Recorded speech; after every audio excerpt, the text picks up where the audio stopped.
যে আয়াত আমি পড়েছি, আল্লাহ পাক বলেন ওয়া আম্মা মান খাফা মাকামা রাব্বিহি ওয়া নাহান নাফসা আনিল হাওয়া ফাইন্নাল জান্নাতা হিয়াল মাওয়া।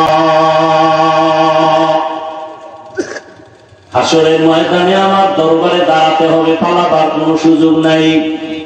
হে রাসূল, উম্মতের জানায় দেন আমার আদালতে দাঁড়াইয়া হিসাব দেওয়ার ভয়ে দুনিয়ার জমিনে জিন্দা অবস্থায় যারা নিজেদের গুনাহ থেকে বাঁচায় রাখবে, আমি আল্লাহ ওয়াদা করলাম বিনা হিসাবে সে জান্নাতি। রহমতের নবী বলেন, ও দুনিয়ার উম্মতের দল, ইত্তাকিল মাহারিম তাকুন আ'বাদান নাস, তোমরা অবৈধ নিষিদ্ধ হারাম থেকে নিজেরে বাঁচাও। আল্লাহর মহব্বতে মানুষের কাছে তোমার মর্যাদা বেড়ে যাবে, আল্লাহ তোমার মর্যাদা বাড়ায় দিবেন। আমরা সম্মান চাই ঠিক, কিন্তু কোন পথে গেলে সম্মান থাকবে সে চিন্তা করি। রহমতের নবী সুন্দর ইসলাম নিয়া মক্কা নগরীতে এমন সময় আসছে যেই সময় মক্কার মানুষ ছিল চূড়ান্ত চরিত্রহীন, খারাপ। নারী আর পুরুষ উলঙ্গ হইয়া বাইতুল্লাহর মতো নারী আর পুরুষ একসাথে উলঙ্গ ভাবে তাওয়াফ করে। কত খারাপ মক্কার মানুষ! কন্যা হলেই তারা কষ্ট পায়, কন্যা সন্তান আসা মাত্র অনেক বাবা তার নিজের কন্যাকে গলা টিপে মেরে ফেলে। কত খারাপ ওই মক্কার মানুষ! রহমতের নবী আদর্শ যখন পাইল, মক্কার এই খারাপ মানুষগুলো রাসূলের আদর্শ গ্রহণ করিয়া এতটা দামি হয়ে গেছে, আল্লাহ জিবরাইলকে পাঠায় বলে, যাও লিস্টি দিয়া দিলাম, এর মধ্যে যাদের নাম আছে রাসূল যেন ঘোষণা করে দেন এই লিস্টির মানুষগুলো বিনা হিসাবে জান্নাতি। রাসূলের আদর্শ শুরুতেই বলছিলাম, এত মানুষ এভাবে বসে আছে কেমনে সম্ভব?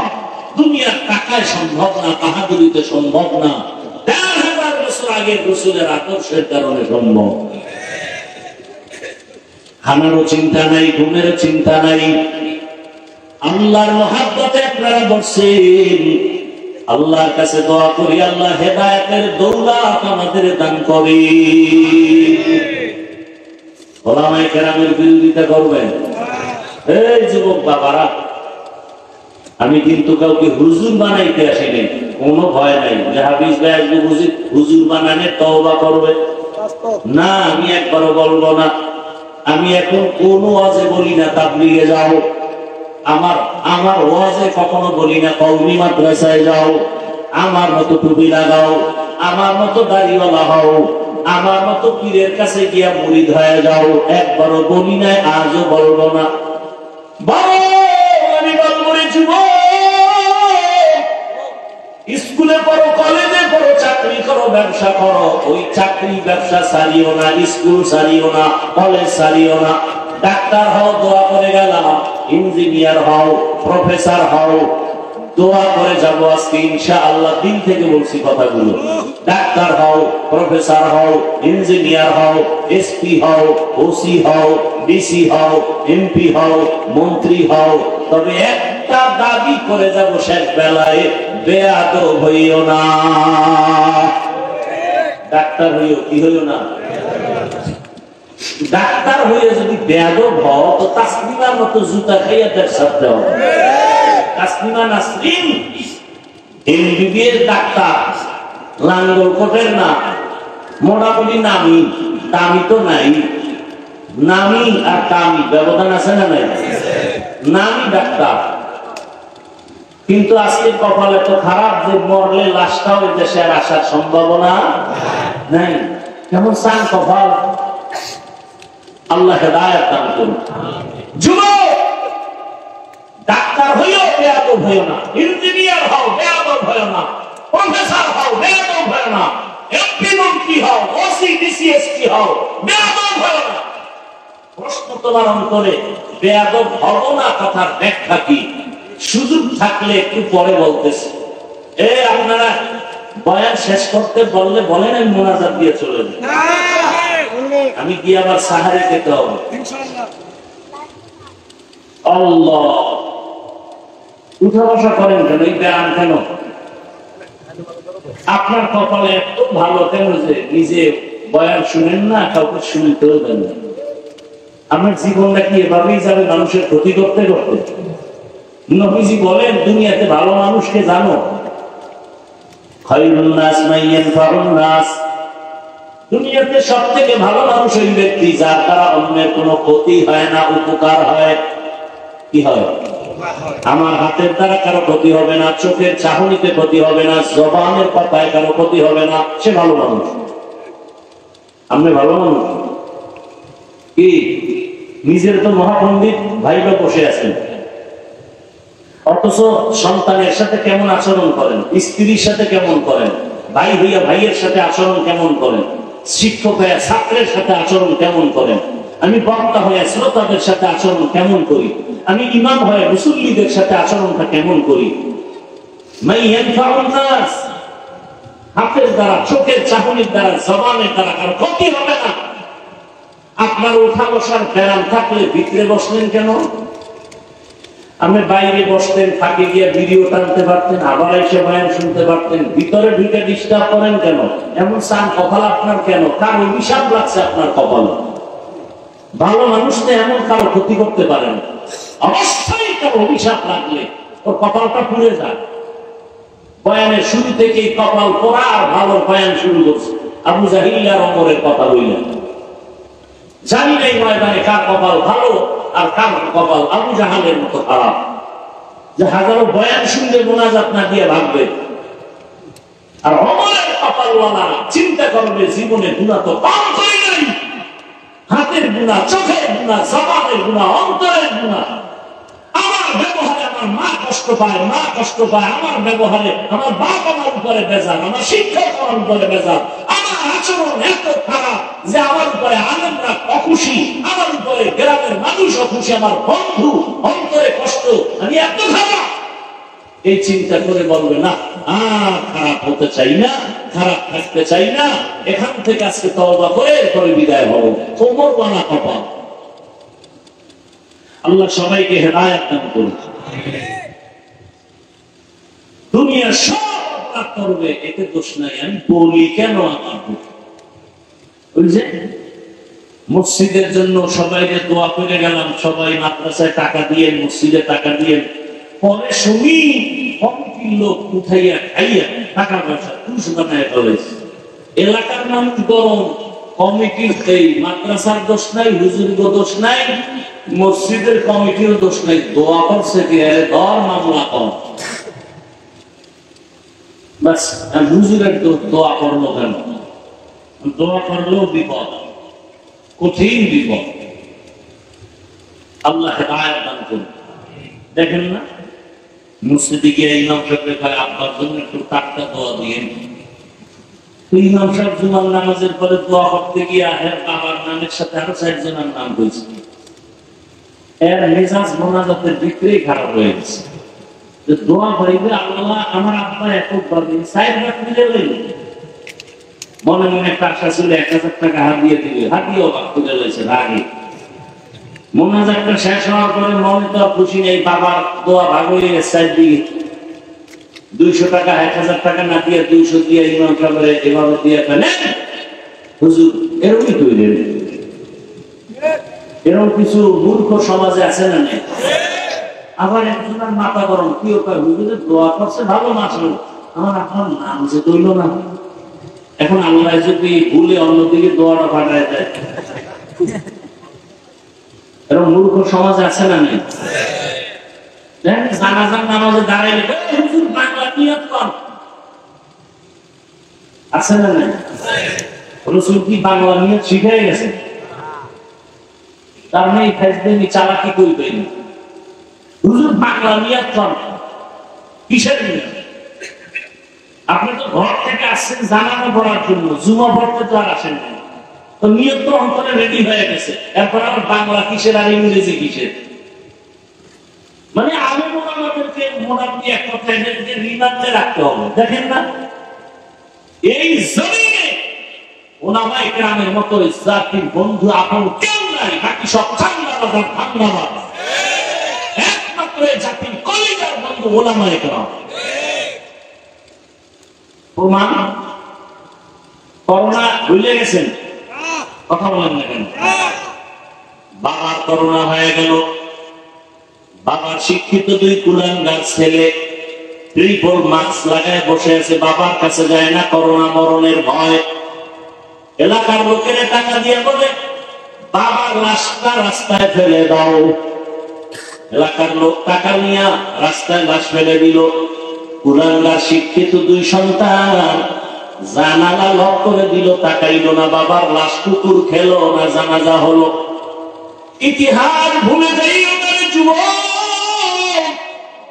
ওই সময় আমার দেশের টুপিওয়ালা ওলামায়ে কেরাম করোনার শত শত লাশ নিজেদের কাঁধে নিলেন, গোসল করালেন, কাফন পরায়া জানাজা পড়ালেন, কবরে রাখলেন।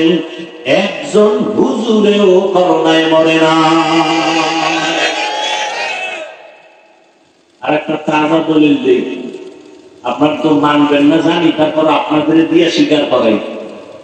যারা সরকারি চাকরি করে, বেসরকারি চাকরি করে, প্রতিদিন ডিউটি কত ঘন্টা? সত্য কথাটা বলতে কষ্ট পারি। মাসে বেতন নিম্নে কত? নিম্নে 20,000। টেবিলের নিচে আবার কত মুক্তার দানা তো আছেই, আছে না নাই? না হয় রাতারাতি কলা গাছ হয় কেমনি 10 তলা বিল্ডিং এর মালিক। হারাম টাকা দিয়ে গরিবের উপরে জুলুম করে বিল্ডিং বানাইছে। এই কারণে বিল্ডিং এ ঘুমানোর কপাল নাই। হালাল টাকার বিল্ডিং কেউ দখল করতে পারে না। যেমনি তুফানে বাড়ি উঠছে, তুফানে বাঁধছে, রাতারাতি আছে, রাতারাতি নাই। ওই বিল্ডিং এর দাম কি যে বিল্ডিং ধুয়ে জঙ্গলে ঘুমাতে হয়? ওই ব্যাংকে টাকা রেখে লাভ কি যে ব্যাংকের টাকা জীবনে আমিও খাইতে পারবো না, আর আমার বংশের কেউ পারবে না। এর সে রিক্সা চালায় খাওয়া ভালো।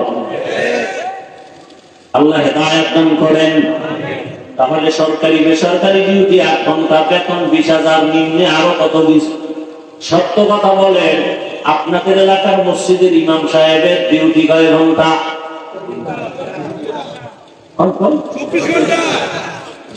ইমাম সাহেবদের ডিউটি কয় ঘন্টা? বেতন কত? এই যে মুখে কম, একটু ভয় লাগে না? পৃথিবীতে এর থেকে জুলুম আর কি হতে পারে? 24টা ঘন্টা ইমাম সাহেব ডিউটি করে, বেতন 5,000, তাও বাকি 6 মাস। সভাপতি কত দেয়? 50 নাহলে 100। সেক্রেটারি তো সভাপতির থেকেও ধনী, সে কত দেয়? সভাপতির থেকে 20 টাকা কম, নাহলে বেতনই হবে। তারপরে ইমাম সাহেব যে রাখে, রিমান্ডের মতো রাখে। জোহরের নামাজ ইমাম নাই, রিক্সা ড্রাইভার কয় ইমাম সাহেব গেছিলেন কই? ইমাম সাহেবকে তুমি আমার এত বড় সার্চ করলো, আমি রিক্সা চালাচ্ছি, এত বড় ডিমান্ড কেন তোমার? 5 টাকার বেতন দেয়, সেই পাওয়া। এরকম বেয়াদব আছে না নাই? এরপরেও কিন্তু কোন আলেম কোনদিন কারো দিকে তাকায় না, বাঁকা নজরে বরদোয়া করে না, বরং কলিজা বলে দোয়া করে, হে মালিক এলাকায় শান্তি দাও, কবরওয়ালাদের জান্নাত বানাও, ব্যবসায় বরকত দাও, অসুস্থ রোগীর সুস্থ বানাও। এরপর যারা আলেম ওলামারে পছন্দ করে না, ওকে আমার আল্লাহ পছন্দ করে না।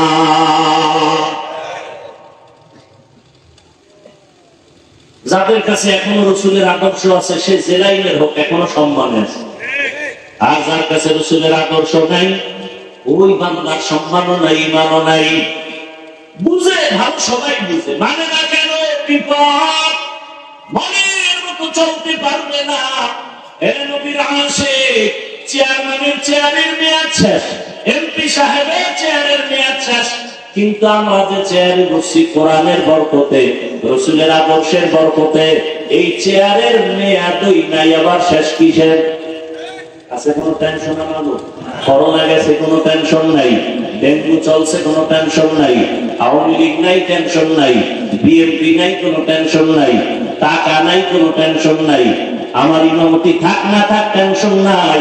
উম্মতে যেন বিপদে না থাকে সেই চিন্তায় আলেম দিশাহারা। নিজের বাড়ি ঘর মেয়ে ছেলের চিন্তা করে না, উম্মতের চিন্তা করে করে মানুষের পেছনে আলেম ওলামারা দৌড়ায়। আল্লাহর জাতের কসম, ওলামায়ে কেরাম জাতিকে যা দিছে দুনিয়াতে কেউ দিতে পারে নাই। যদি বলেন হ্যাঁ হাফিজ ভাই অন্যেরাও দিছে, আমি তার জবাবে বলবো 5 টাকা দিছে, 15 টাকা আদায় করে দিছে, আপনার খবর নাই। স্বার্থ ছাড়া কেউ নাই, নিঃস্বার্থ জাতির কলিজার বন্ধু শুধু ওলামায়ে কেরাম। আল্লাহ বুঝার তৌফিক দান করেন। এত ঠিক ঠিক করতেছে, সব ঠিক, কিন্তু ভোটের আগের রাতে টাকার বস্তা খাইয়ে টাইট হয়ে নেই। ঠিক নেই, বলে ঠিক, সব ঠিক। হ্যাঁ, কঠিন হারাত দেখেন না। এখন সবাই কয় আরে বাংলাদেশের ইতিহাসে একটা সুযোগ আইছে, এই সুযোগে যদি আল্লাহ আল্লাহ করে একটু ভালো রাস্তা খুলে দেন। কিন্তু কোটি কোটি কোটি টাকা বরাদ্দ করে ব্যয় করা হচ্ছে বাংলাদেশের আলেম যেন এক জায়গায় আসতে না পারে। কোটি কোটি টাকা ব্যয় করা হচ্ছে আলেমকে আলাদা রাখার জন্য, কোটি কোটি টাকা ব্যয় করা হচ্ছে। আমি সেদিন এক মাহফিলে বলেছি, যাদের নিয়ে টেনশন করেছিলাম যে এরা এক হবে কিনা, আলহামদুলিল্লাহ আজকে তারা এক জায়গায়। আর যাদের নিয়ে এখন টেনশন করি নাই, তাদের নিয়ে এখন টেনশন বেড়ে গেছে এবং তো আরো বাড়াই দিতে হইতেছে। এর বড় কাম হয় কিনা আল্লাহ ভালো নয়। বাংলাদেশ মুসলমানের দেশ, মাদ্রাসার অভাব নাই, আলেমের অভাব নাই, মসজিদের অভাব নাই, তাবলীগের অভাব নাই, পীর মুরিদের অভাব নাই। এরপর এত ঝামেলা কেন? একমাত্র কারণ আমাদের উলামায়ে কেরামের অনৈক্য।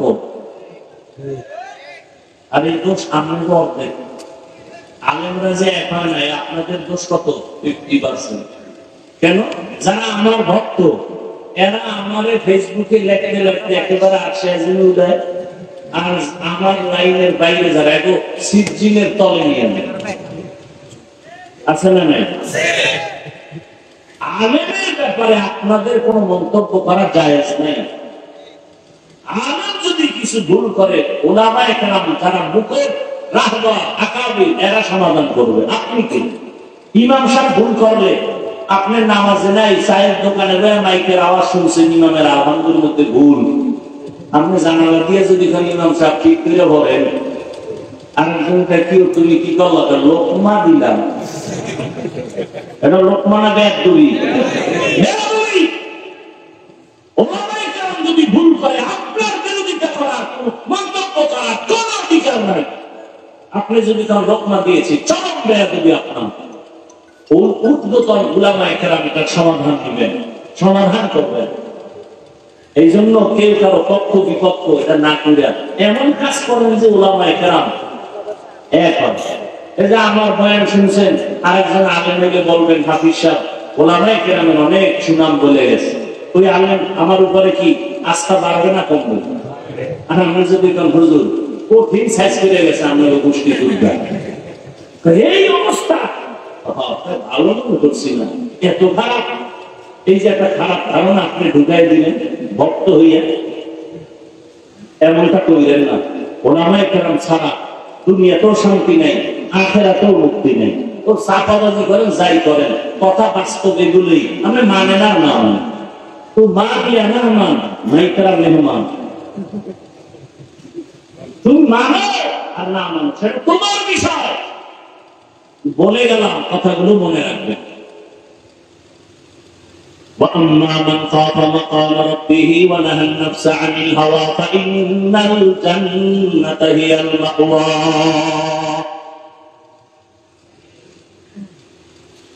আখিরাতের ময়দানে আল্লাহর আদালতে দাঁড়িয়ে অন্তরে ভয় পেতে গুনাহ ছাড়ো। জীবনে গুনাহ করো না যুবক বাবা। আজকে আমি তোমারে অনুরোধ করে বলছি, আজ তুমি দুনিয়ার বাইরে সব জ্ঞান অর্জন করেছো, কিন্তু নামাজটা ঠিক মতো তুমি পড়তে পারো না রে বাবা। আজকে তুমি স্কুলে পড়ো, কলেজে পড়ো, তোমার সাথে আমার কোনো বিরোধ নাই। ঢাকা কলেজে গিয়া দেখো, বহু ছেলেরা কলেজে ক্লাস করে, মাথায় পাগড়ি, বড় জামা, বড় দাড়ি, মনে হয় বড় মসজিদের খতিব, অথচ আরবি পড়তে পারে না। এটা কেমন করে সম্ভব? উলামায়ে কেরামের নেক সোহবতে সম্ভব। এই দেশে DC, SP, OC, RAB, army, police, BDR ৫ ওয়াক্ত নামাজি নাই? তাহলে খারাপ বলবো কেন তাদের? কয়েকদিন আগে এক আর্মির একটা যুবক ছেলে এসে দোয়া চায় আর বলে, হুজুর আর্মির চাকরি ছেড়ে দিলাম। আমি বললাম কেন? এই সময় তো আর্মির বড় মূল্য বাংলাদেশে। ছাড়লা কেন? বলে আমাকে বারবার বলে দাড়ি ফালাও, দাড়ি কাটো। শেষ পর্যায়ে আমি বলছি, স্যার আমি চাকরি ছেড়ে দিতে রাজি, দাড়ি ছাড়তে রাজি নাই। চাকরি ছেড়ে দিলাম। এখন বললাম কি দোয়া চাও? যুবক ছেলে বলে, হুজুর একটা দোয়া করবেন, আল্লাহ হালাল ভাবে রিজিকে যেন ব্যবস্থা করে দেয়। ও আমার যুবক, যতই বাহাদুরি করো চোখের সামনে তোমাদের এই নোয়াখালীর ঘটনা ভুলিয়ে গেছো। আমি বাইতুল্লাহ সফরে, আমি তো ফেসবুক চালাই না রে বাবা। ওই সেদিন এক জায়গায় গেছি, বড় এক জায়গায়, ঢাকা শহরে গিয়া ঢুকার পরে কয়, হুজুর আমরা আপনার ভক্ত। ভালো দেখা হয় না, দূরের থেকে শুনছি। এখন ওই এক জায়গায় বলছি চুপচাপ, দেখলো কেন আমি আর কেউ নেই। তা আমি বসে বসে পানির একটা বোতল নিয়ে পানি পান করি। হুজুর কোনো মাইন্ড করবেন না, একটা কথা বলেন কি, তা আপনার ফেসবুক আইডিতে যদি আমাকে বলতেন আমি একটু অ্যাড হয়ে যেতাম। আমি বললাম আমি জীবনে আমি ফেসবুক চালাই না। খুব কথা না, কি এটা কি বলে, ফেসবুক ছাড়া এই দুনিয়াতে চলা সম্ভব? আমি বললাম আমার মোবাইলে ইউটিউব বানাই, আমি ডিলিট করে ফেলেছি। কারণ মাঝে মাঝে দুই একটা ওয়াজ দেখতে গেলে দেখা যায় মেয়েদের অ্যাড আসে, বাদ দিয়ে দিলাম। হুজুর এটা কেমন কথা? ফেসবুক ছাড়া কি দুনিয়ায় চলা যায়নি? আমি দেখি, আমি বললাম দেখি আমার আল্লাহ আমারে কি করে। তুমি তো মিডিয়া ছাড়া চলতে পারো না, তুমি তো ফেসবুক ছাড়া চলতে পারো না, দেখি আমার মাওলা আমারে কেমনে চালায়। সবাই ছবি তোলার জন্য পাগল, আর আমি একা খালি বিরোধিতাই করতেছি। এত বক্তারা বয়ান করে, কেউ মোবাইলের বিরুদ্ধে বলে না, আর আমি এত বলি কেন? আমি মাঝে মাঝে বলি আসলে আমি মানুষ হতে পারি নাই। যদি মানুষ হইতে পারতাম তো আপনাদের সাথে কেন তার মিলাইতে পারি না? আমি কেন বলি না আমার ছবিটা সুন্দর করে উঠাও? বরং আমার ছবি যারা তুলতে দাঁড়ায়, আমি ওদিকে নজর না দিয়া পাখা দিকে তাকাই আর জিহ্বা ঠোঁট নাড়ায় শুধু আস্তাগফিরুল্লাহ পড়ি। কারণ দুনিয়ার সব উলামায়ে কেরাম একমত, সরকারের প্রয়োজন ছাড়া, শরীয়তের ওজর ছাড়া যে কোনো কারণে এমনি ছবি তোলা কবিরা গুনাহ হারাম। কত মানুষ তুলে, আপনারে ধমক দেই, যারে ধমক দিতে পারি না তারে কি করবো? আরে আমার লাইনের বুজুর্গই তো ফিরে পারি না। বাথরুম থেকে বের হইয়াও দেখি মোবাইলের ক্যামেরা রেডি, কি আর ছবি তুলি। আমি তো ভিতরে আইনি না, বাথরুমটা বাইরে হ্যাঁ মোবাইল নিয়ে খারায় ছবি তোলা। আল্লাহ আমাকে হেদায়েত দান করেন। আসলে আমি মানুষ হইতে পারি নাই। এই বক্তা হওয়া অনেক সহজ, বীর হওয়া সহজ, ডাক্তার হওয়া সহজ, ইঞ্জিনিয়ার হওয়া সহজ, মুফতি মুহাদ্দিস হওয়া সহজ, মানুষ হওয়া বড় কঠিন। আসলে মানুষ হতে পারি নাই।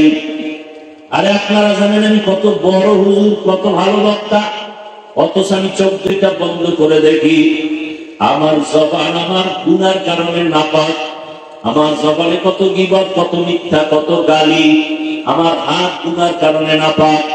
আমার আচরণে আমার স্ত্রী কষ্টে আছে, আমার আচরণ সন্তান সন্তুষ্ট না, আমার আচরণে আমার ভাই সন্তুষ্ট না, আমার ব্যবহারে আমার মা সন্তুষ্ট না, আমার ব্যবহারে আমার বাবা সন্তুষ্ট না, আমার ব্যবহারে আমার মুসল্লি সন্তুষ্ট না, আমার ব্যবহারে আমার ছাত্ররা সন্তুষ্ট না। তাহলে আমি আসলে মানুষই হতে পারি নাই। আমি বড় কঠিন হালাতে পড়ে আছি।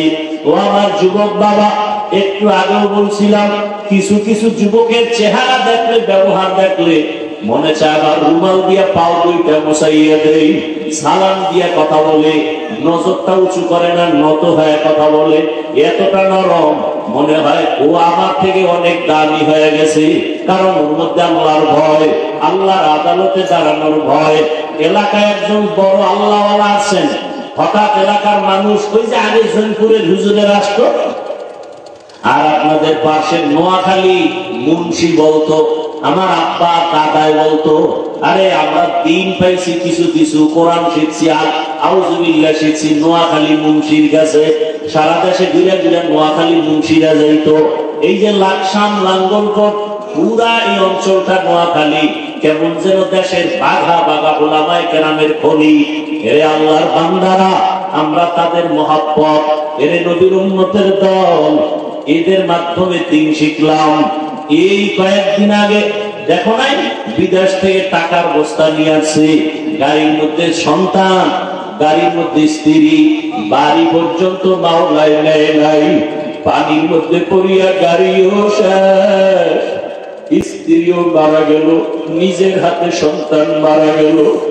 ওই বেচারা চোখের পানি ছেড়ে কাঁদতে তোমরা সবাই মিলিয়ে দেখছো।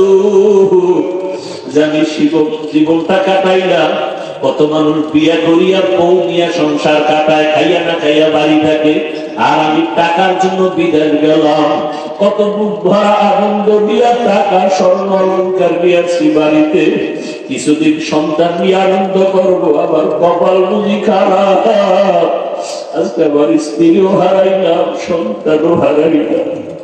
ও আবার যুবক বাবারা, আজকে তুমি এখানে বসে আছো, আগামীকালকে তুমি অসুস্থ হয়ে রোগী হয়ে যাইবা। আমার আল্লাহর কাছে কি জবাব দিবা রে বাবা?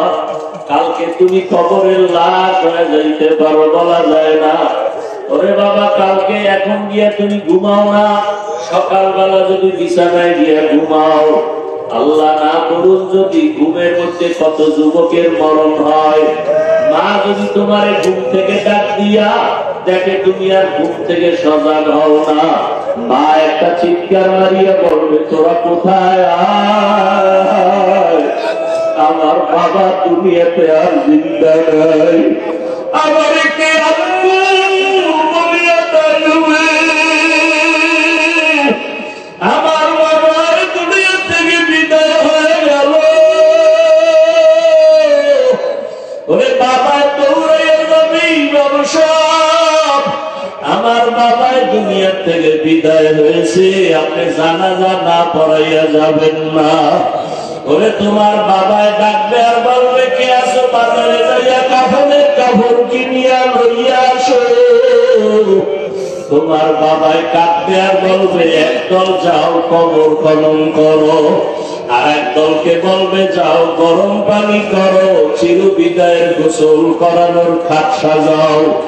ওরে বাবা, তোমার গায়ের গেঞ্জিটা বেলেট দিয়া কেটে কেটে সবাই রাখবে।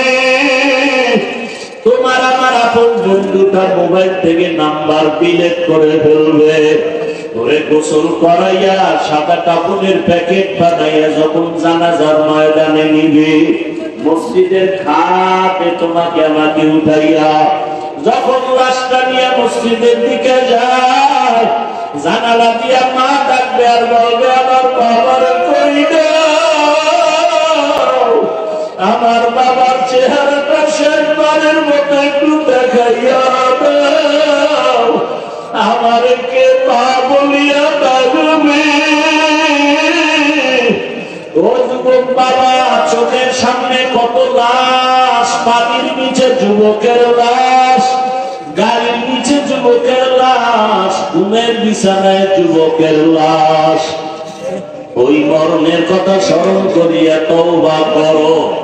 স্কুলে পড়ো, কলেজে পড়ো, চাকরি করো, ব্যবসা করো, তোমার মতো কত যুবক ব্যবসা করে নামাজ ছাড়ে না, বলো বাবা তুমি কেন পারো না? তোমার মতো কত যুবক স্কুল কলেজে পড়ে নামাজ ছাড়ে না, বলো তুমি কেন পারো না?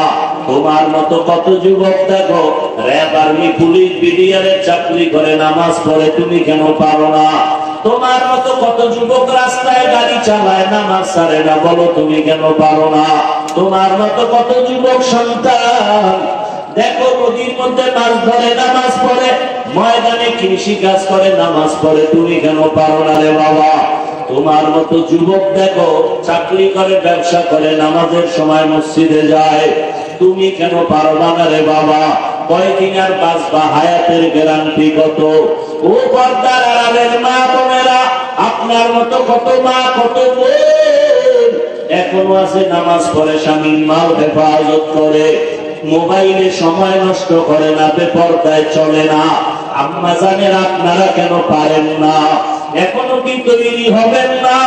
মরণের আগে এখনো সময় আছে, তওবা করে আমার আল্লাহকে ডাইকা মনে মনে বলেন, হে আল্লাহ, জীবনে তো কত বেপরদায় আড্ডা দিলাম, মনে চাইছে দাড়ি রাখবো না রাখি নাই, মনে বলছে বেপরদায় চলবো চলেছি, মনে চাইছে দাড়ি রাখবো না রাখি নাই, নামাজ পড়বো না পড়ি নাই, মনে চাইছে পার্কে যাবো দৌড়ায় গেলাম, কত গুনাহ করে করে সারা রাত মোবাইলে কাটাইলাম।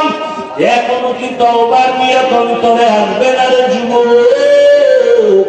আল্লাহ যদি ওমরের মতো কপাল রাখে আর ওই নিয়ত নিয়ে বসো, মনে মনে আমার আল্লাহকে ডাক দাও, ও দয়ার মাওলা, মনে হয় এই মজলিসে আমার মতো গুনাহগার কেউ নাই, আমার গুনার কারণে চোখে পানি আসে না, দিলটা পাথরের মতো শক্ত হয়ে গেছে। তোমার দানে বাবা তাকায় দেখো কত যুবকের চোখে পানি, তোমার চোখে কেন পানি নাই? গুনার কারণে আমার আল্লাহ বেজার। তোমার উপরে কার জানি বদদোয়া লেগে গেছে। একটু আগে বলেছিলাম বাবা, ডাক্তার হও, ইঞ্জিনিয়ার হও, প্রফেসর হও, এমপি মন্ত্রী, ওসি ডিসি এসপি হও, বেয়াদব হইও না। এর ব্যাখ্যা হলো 3 জায়গায় বেয়াদবি করবা না। প্রথম জায়গা মা বাবা, দ্বিতীয় জায়গা তোমার শিক্ষক, 3 নাম্বার জায়গা তোমার উলামায়ে কেরাম। মা বাবার সাথে যদি বেয়াদবি করো আর মা বাবার অন্তরে কষ্ট যায়, আল্লাহর কসম মরার আগেই তোর জীবনটা পঙ্গু হয়ে যাবে। শিক্ষকের যদি কষ্ট দিয়ে বদদোয়া নাও, তোর লেখাপড়ার জীবনটা ধ্বংস হয়ে যাবে। উলামায়ে কেরামের সাথে বেয়াদবি করে যদি বদদোয়া নিয়ে যাও, তোর চরিত্র জীবনে ভালো আর আশা করা যায় না। এখনো সময় আছে, আল্লাহকে বলতে থাকো, আল্লাহ মা বাবার সাথে বেয়াদবি করব না, শিক্ষকের সাথে বেয়াদবি করব না, উলামায়ে কেরামের দোয়া পরামর্শ নিয়ে নবীজির আদর্শ মতো জীবন চালাবো। ও আল্লাহর বান্দারা, জানি না এই ময়দানে কত যুবক মায়ের সাথে খারাপ আচরণ করছো, মা গোপনে কান্না করেছে। আজকে যদি বাসায় যাও, যাইয়া মায়ের থেকে গোপনে ক্ষমা চাইয়া দিও।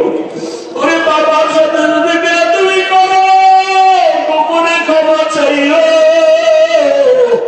বাসায় গিয়া মাকে যদি বলো, মা আজকে ওদের প্যান্ডেলে দেখলাম কত যুবকের চোখে পানি,